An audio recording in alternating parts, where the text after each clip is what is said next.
এবারের স্বাধীনতা দিবস প্যারেড 2026-এ বাংলাদেশ বিমান বাহিনীর নিজস্ব প্রযুক্তিতে নির্মিত স্বল্পপাল্লার ড্রোন KX-2 প্রদর্শন করতে যাচ্ছে। বিমান বাহিনীর নিজস্ব ইঞ্জিনিয়ারিং এবং ফ্যাসিলিটিতে নির্মিত এসব ড্রোন নজরদারি এবং হালকা আক্রমণের জন্য ব্যবহার করা সম্ভব।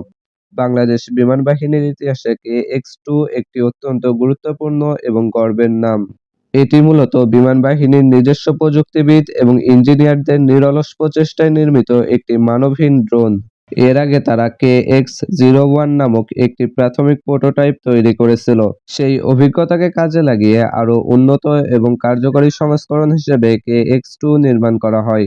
এটি মূলত একটি স্ট্যাটিক অ্যাসেট হিসেবে ডিজাইন করা হয়েছে।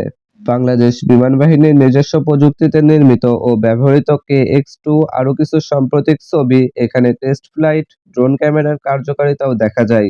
KX-2 ড্রোনে আরেকটু শক্তিশালী ইঞ্জিন বসিয়ে এর মধ্যে ভারী ওয়ারহেড এবং গাইডেন্স সিস্টেম বসানো যেতে পারে। সাইজ বিবেচনায় কামিকাজি ড্রোন হিসেবে খারাপ হবে না।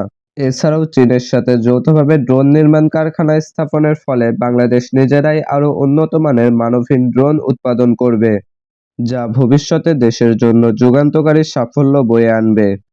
ভিডিওটা বেশি বেশি শেয়ার করে সকলকে জানিয়ে দিন এবং আমাদের চ্যানেলে নতুন হলে আমাদের চ্যানেলটি সাবস্ক্রাইব করে আমাদের পাশেই থাকুন।